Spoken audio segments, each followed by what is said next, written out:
Y hoy nos acompañan Ana. Julio Patán. Julio Patán, colaborador de este programa que ha escrito muchísimo sobre Cuba y sobre la izquierda de América Latina. Cuba y el ex embajador. Cuba sin Fidel. Cuba sin Fidel. El ex embajador de México en Cuba, Ricardo Pasco, muchas gracias. Gracias por estar aquí y muy buenos días. ¿Cómo están? ¿Nos la creemos o no nos la creemos? ¿Se acabó la era Castro en Cuba, Julio Patán? Bueno, tiene un peso simbólico que no haya un Castro, digamos, en posición de mando ahora. No nos la creemos. Vamos a recordar, yo creo que Ricardo va a estar de acuerdo conmigo. Lo primero que hay que recordar es que Raúl se queda hasta 2021. Tiene gracia porque tiene 86 años el señor, pero hasta 2021 en la cúspide del Partido Comunista, que incluso constitucionalmente en Cuba es el órgano rector supremo. Es decir, va a estar vigilando que todo funcione conforme a la ortodoxia, ¿no? O sea, ¿es más importante en Cuba ser secretario general del Partido Comunista que ser presidente de la República?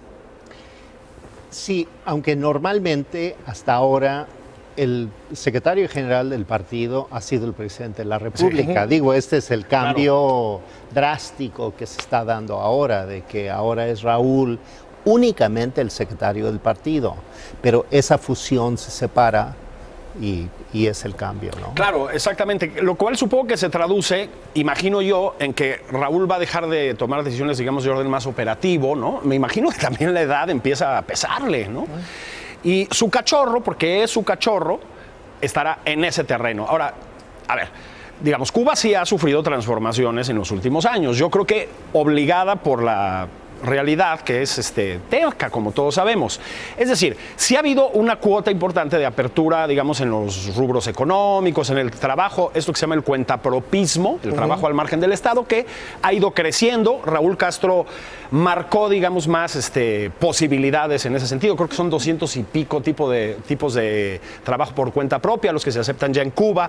Yo creo que esa cuota de apertura, digamos, se va a mantener. Incluso puede ser que crezca un poquito, ¿no? Porque la economía de la isla no da para otra cosa. Pero en términos de libertades civiles o con la mirada puesta en una especie de democracia formal a la occidental por allá, no lo veo, yo no lo creo. Normalmente cuentan las personalidades de los gobernantes y en lugares como Cuba pues todavía más, ¿no? ¿Cómo es Díaz-Canel? Cuenta y no cuenta, porque digo esto porque lo que yo he percibido, estuve recientemente, entonces tengo cierta idea de cómo está el ambiente social en el cambio, ante el cambio. Lo que descubrí, por ejemplo, es de que la gente no se siente involucrada en el proceso. O sea, es un proceso absolutamente superestructural, es del aparato político. La élite. No es un proceso que haya involucrado a la gente. No se sienten en realidad comprometidos ni a favor ni en contra, podríamos decir. Pero es notable la separación entre sociedad y gobierno, estructura política. ¿No se ve en el horizonte una democratización en Cuba? Yo no lo veo. Lo que veo es una discusión no resuelta. Y lo que no me queda claro es si Díaz-Canel va a tener, justamente por esta separación entre aparato político y sociedad, la fuerza política para resolver el dilema que los hermanos Castro introdujeron en la discusión política y que no resolvieron. La disputa que metieron es que en el Comité Central último, que fue el último acto público de Fidel, en marzo del 2016, unos meses antes de su muerte, llegó al Comité Central e hizo que el Comité Central echara para atrás, condenara la negociación que había hecho Raúl con Obama. Y se frenó abruptamente. Si un observador hace memoria, de repente iba avanzando el proceso y de repente se frenó bruscamente. O sea, se pelean los hermanos. Se pelearon los hermanos. Fue una división entre lo que podríamos denominar un modelo de socialismo de mercado, que creo que es el modelo vietnamita, diría yo, y que creo... Mucho más parecido a Vietnam que a China, ¿no? Exactamente. Y creo que es lo que influyó en el pensamiento de Raúl, que por razones militares, de relación militar, pero y el modelo de Fidel es un socialismo autártico. Sí. Es decir, insostenible, ¿no? de crecimiento hacia adentro y punto. Ahora, ¿qué podemos esperar a partir de la llegada de Díaz-Canel en términos de cómo se va a mover Cuba económicamente y políticamente? Y, déjeme meto un jugador más a la mesa, Donald Trump. Sí, o sea, claro. no es lo mismo Obama que Trump. Yo creo que va a seguir en una línea, insisto, muy continuista. A ver, vamos a hacer un poco de historia. Estarás de acuerdo, Ricardo. En Cuba, cada vez que una de estas figuras emergentes jóvenes ha sido sospechosa de coquetear más de lo debido, digamos, con las democracias occidentales, caso de Felipe Pérez Roque, de Carlos Laje, que acabó en una clínica, ni siquiera como director a las afueras de La Habana, es decir, eran los grandes cachorros del castrismo, digamos. Cada vez que se sospechó que se salían de la línea ortodoxa, ¡pah!, defenestrados. Ya ni te digo casos como Tony de la Guardia o Hernando podría Ochoa, ¿no? sorprender Díaz-Canel? Es decir, puede ser que sí. Yo como Ricardo creo que lo que hay ahí adentro es una grilla entre la cúpula de los que mandan en Cuba, que es muy difícil entender al detalle, pero yo creo que ese modelo vietnamita, lo dicen muy bien ustedes, es el que va a prevalecer. Es decir, me parece claro que sobre todo con el frenazo que metió Donald Trump, ¿no?, Cuba va a tener que hacer cosas en el orden económico, porque lo que se viene, si no, es como decíamos, la venezolanización de Cuba, es decir, la locura, ¿no? Ricardo, ¿cómo sería esta portada? ¿Cómo va a ser esta portada del diario Gremio? Es Díaz-Canel. Y podría faltar nada más signos de interrogación, ¿no? ¿Quién es? ¿No? ¿Y él quién es? ¿Qué veía en las imágenes? No, lo que veía en las imágenes me llama mucho la atención.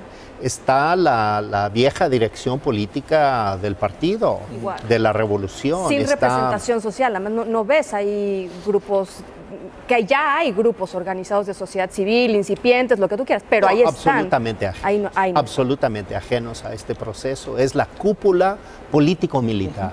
El aparato de seguridad está Nada cambia gran cosa. Yo creo que las cosas cambian a pesar de todo, digamos, ¿no? Pero, es decir, sí, siempre hay un pequeño sello personal a la hora de gobernar. Supongo que esta vieja guardia irá debilitándose con el paso de los años. Pero lo que creo que nosotros, como todos los cubanos, debemos tener claro es que de momento no va a haber un cambio abrupto. A mí me sorprendió, tú dejaste caer el nombre hace un momento, me sorprendió desde ayer que estaba viendo a Claudio por ahí. Sobrevive Ramiro Valdés, es decir, Ahí estaba Ramiro ese es Valdés. uno de los históricos, digamos, de la revolución castrista, vamos a llamarla de esa manera. Bueno, es uno de los operadores del aparato, hay que decirlo De con todas sus seguridad. letras, de seguridad del seguridad. Estado, ¿no? Pero veterano, o sea, debe tener por lo menos la edad de Raúl Ramiro Valdés, y es de los duros. Es decir, quedan bastantes por ahí, están observando, ¿no?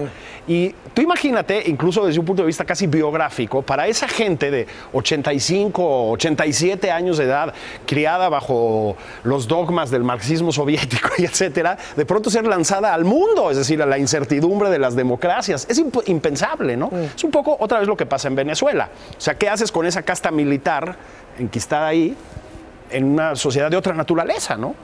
Incluso yo diría lo siguiente.